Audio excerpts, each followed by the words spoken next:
Bismillahirrahmanirrahim. Assalamualaikum warahmatullahi wabarakatuh.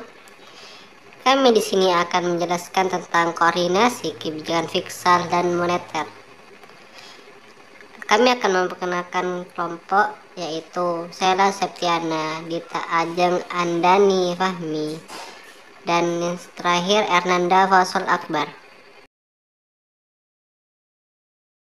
Kami akan membahas tentang fiskal dan kebijakan moneter, yaitu pengertiannya terlebih dahulu. Kebijakan fiskal adalah kebijakan yang dibuat oleh pemerintah untuk mengatur pengeluaran dan pendapatan negara, sedangkan kebijakan moneter adalah kebijakan yang dibuat oleh bank sentral untuk mengatur jumlah uang yang beredar dan tingkat suku bunga.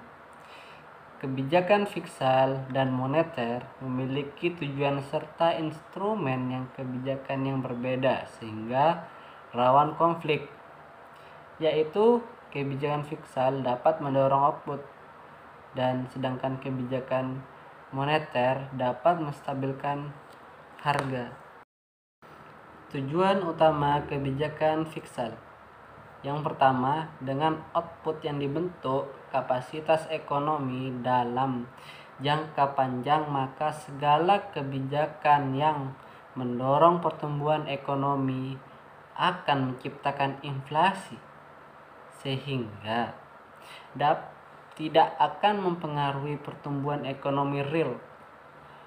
Yang kedua, rasional economic again menjadi atau mengerti bahwa tingkatkan kejutan pembuatan kebijakan dalam mendorong pertumbuhan ekonomi yang mendorong inflasi dapat mendorong terjadinya permasalahan term konsistensi. Yang ketiga, kebijakan moneter mempengaruhi variabel ekonomi memakan waktu panjang dan menyeleng. 4. Kestabilan harga dapat mendorong terciptanya iklim ekonomi yang lebih baik karena akan mengurangi biaya yang berasal dari inflasi. Tujuan utama kebijakan moneter: yang pertama, fiskal defisit dapat meningkatkan rasio utang sehingga dapat meningkatkan beban utang dan menurunkan investasi yang produktif. Yang kedua, meningkatkan jumlah bond yang dikeluarkan untuk menutup fiskal defisit akan menciptakan crowding out effect, yaitu penurunan investasi swasta yang produktif, sehingga menambahkan kelangsungan pertumbuhan ekonomi. Yang ketiga, defisit anggaran pemerintah yang kronis dapat mengakibatkan tingginya inflasi.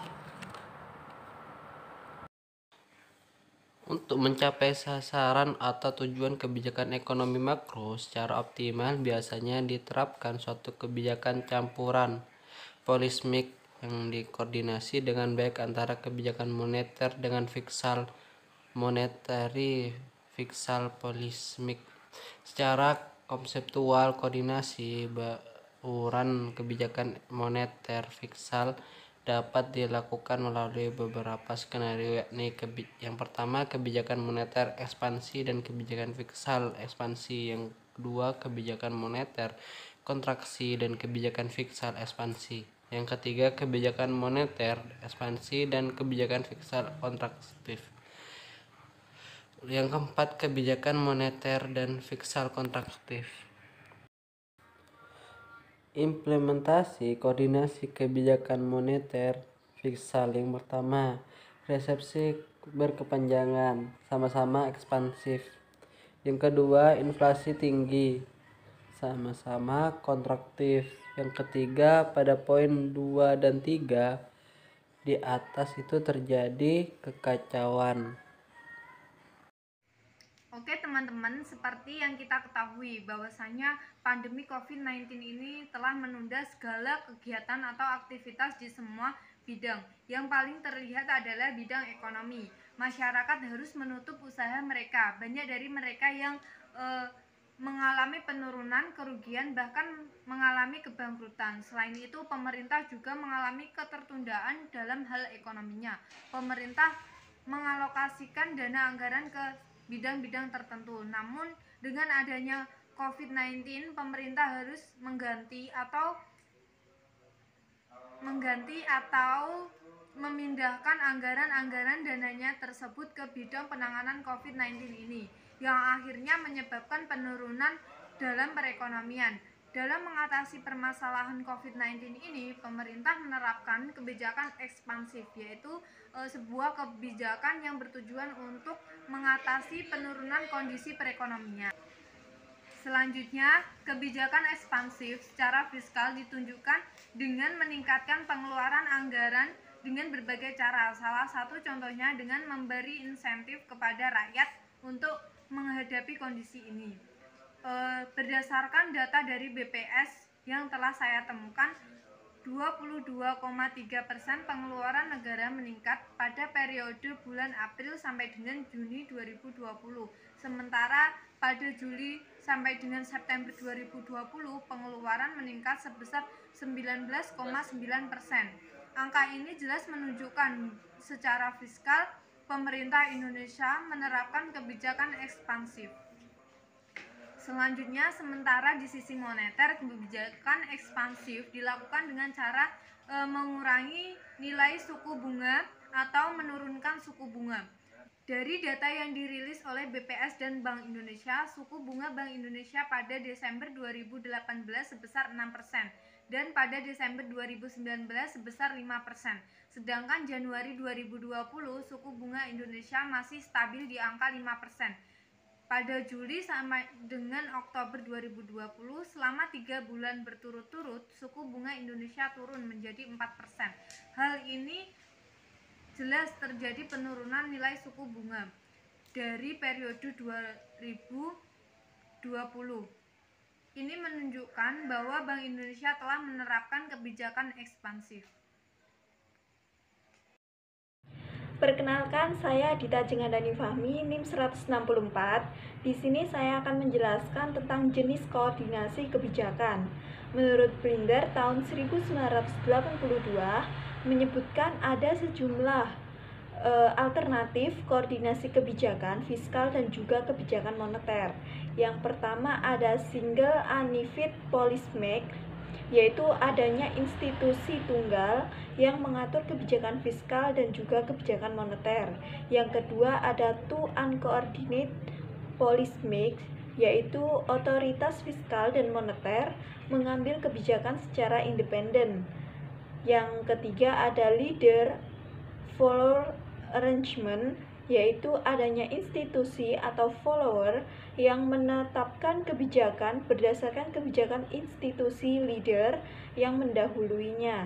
Dan yang terakhir ada one party follow a non-reactive rule, yaitu institusi atau leader tidak bersikap reaktif terhadap kebijakan dari institusi lain atau followers. Tahapan koordinasi kebijakan. Yang pertama, tidak ada pasar lokal untuk utang pemerintah. Nah, di sini Bank Sentral cenderung mendanai defisit fiskal sehingga perlu adanya aturan formal untuk mengurangi pendanaan defisit dari Bank Sentral. Yang kedua, tidak ada pasar sekunder untuk sekuritas. Suku bunga dapat dikontrol oleh Bank Sentral sehingga biaya dari hutang pemerintah dipengaruhi oleh kebijakan Bank Sentral. Yang ketiga ada pasar keuangan domestik mulai berkembang. Determinasi suku bunga mulai fleksibel dan Bank Sentral mulai mengatur likuiditas secara menyeluruh. Dalam perkembangan ini, monitoring pasar keuangan penting untuk menjadi patokan Bank Sentral dalam investasi kebijakan. Yang terakhir ada pasar keuangan domestik maju. Determinasi suku bunga lebih fleksibel atau sangat fleksibel dan pasar keuangan sangat sensitif terhadap kebijakan moneter sehingga diperlukan adanya independensi Bank Sentral dan perlu adanya aturan terkait koordinasi antara otoritas fiskal dan moneter. Kebijakan moneter dan manajemen utang pemerintah. Di sini ada dampak kebijakan moneter. Yang pertama yaitu stance kebijakan moneter menyebabkan perubahan suku bunga mempengaruhi biaya finansial atau pembayaran return obligasi pemerintah. Yang kedua, instrumen kebijakan moneter. Otoritas moneter dapat mengurangi biaya utang pemerintah melalui kebijakan operasi pasar terbuka dan aturan giro wajib minimum. Kebijakan fiskal dan manajemen utang pemerintah. Dampak kebijakan fiskal yang pertama yaitu keberlanjutan fiskal yang buruk dapat meningkatkan tingkat suku bunga. Yang kedua, kepemilikan surat berharga pemerintah meningkatkan permintaan uang, dan surat berharga pemerintah yang likuid bisa menjadi substitusi uang. Namun, keberlanjutan fiskal yang buruk dapat meningkatkan ekspektasi inflasi dan menurunkan permintaan uang. Yang ketiga, perkembangan pasar keuangan domestik melalui surat berharga pemerintah. Aspek hukum koordinasi kebijakan moneter dan kebijakan fiskal. Yang pertama yaitu Undang-Undang Nomor 13 Tahun 1968 tentang Bank Indonesia. Pada periode tersebut, tidak sedikit Bank Indonesia memberikan kredit kepada pemerintah, lembaga pemerintah, dan bank, seperti kredit kepada Bulog dan kredit likuiditas. Pemberian kredit tersebut merupakan penciptaan uang baru oleh Bank Indonesia yang bersifat inflasioneri sehingga dapat mengganggu stabilitas makroekonomi. Yang kedua, Undang-Undang Nomor 23 Tahun 1999 sebagaimana diubah dengan Undang-Undang Nomor 3 Tahun 2004, Bank Indonesia merupakan lembaga yang independen dalam melaksanakan tugas-tugasnya. Walaupun independen, dalam undang-undang tersebut juga disebutkan beberapa pasal koordinasi kebijakan fiskal dan moneter, seperti pasal 55 ayat 1 menyebutkan bahwa dalam hal pemerintah menerbitkan surat-surat utang negara, pemerintah wajib terlebih dahulu untuk berkonsultasi dengan Bank Indonesia. Yang ketiga, berdasarkan Undang-Undang Bank Indonesia, terlihat koordinasi kebijakan moneter dan fiskal telah diatur cukup baik, seperti terdapat pembatasan pembiayaan fiskal defisit yang berasal dari Bank Indonesia. Selain itu, dalam penetapan inflasi sebagai tujuan akhir dari Bank Indonesia, pemerintah berkoordinasi terlebih dahulu dengan Bank Indonesia. Baik, selanjutnya saya akan membahas mengenai studi kasus. Jadi di sini ada penelitian dari Simorangkir dan Adamanti pada tahun 2010 yang meneliti mengenai pengaruh stimulus fiskal dan pemotongan suku bunga terhadap perekonomian Indonesia dengan menggunakan Financial Social Accounting Matrix 2005. Mereka menemukan kombinasi ekspansi fiskal dan ekspansi moneter yang menyebabkan pertumbuhan ekonomi secara efektif dan memiliki multiplier efek yang lebih besar dibandingkan kebijakan dilakukan secara sendiri-sendiri. Stimulus fiskal dan kebijakan uang longgar menaikkan pendapatan dan daya beli baik keluarga miskin maupun keluarga kaya di desa maupun di perkotaan. Yang kedua, Santoso.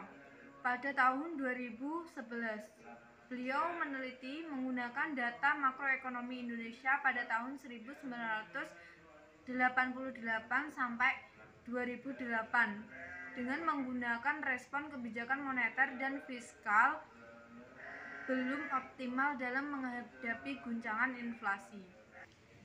Hasil simulasi memperlihatkan fungsi kerugian yang lebih besar ketika kebijakan fiskal bersifat endogen dibandingkan fungsi kerugian apabila kebijakan fiskal bersifat eksogen. Sebaliknya, dalam menghadapi guncangan output, interaksi kebijakan moneter dan fiskal menghasilkan kerugian yang lebih kecil dibandingkan fungsi kerugian apabila kebijakan fiskal bersifat eksogen untuk semua varian bobot suku bunga dan output. Sementara itu, respon kebijakan moneter dan fiskal terhadap guncangan inflasi dan guncangan output secara bersama-sama terbukti juga belum optimal karena nilai fungsi kerugian pada parameter hasil estimasi secara mutlak masih lebih besar jika dibandingkan dengan fungsi kerugian pada kombinasi parameter yang ada. Oleh karena itu, untuk mencapai interaksi kebijakan moneter dan fiskal yang optimal, volatilitas atau varian suku bunga perlu dijaga seminimal mungkin terhadap varian output. Hasil simulasi menyimpulkan interaksi kebijakan moneter dan fiskal di Indonesia dalam periode observasi bersifat komplementer atau saling membantu dalam menghadapi guncangan inflasi. Sebaliknya, interaksi kebijakan moneter dan kebijakan fiskal bersifat substitusi atau saling menggantikan dalam menghadapi guncangan output. Yang ketiga, ada penelitian dari Mokhtar pada tahun 2004.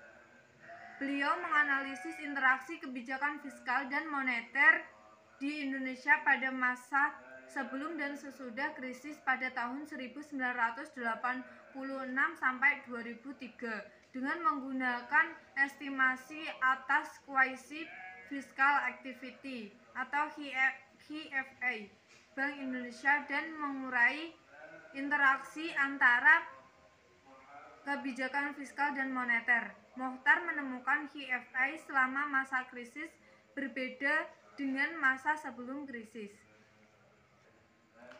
Interaksi kebijakan fiskal dan moneter menunjukkan perlunya disiplin dalam kebijakan fiskal dan komitmen untuk mempertahankan keberlanjutan dari kebijakan tersebut. Kegagalan mencapai kebijakan fiskal yang optimal akan mengurangi aktivitas kebijakan moneter dalam rangka mengontrol inflasi, meski dalam kerangka inflation targeting yang secara parsial diimplementasikan oleh Bank Indonesia.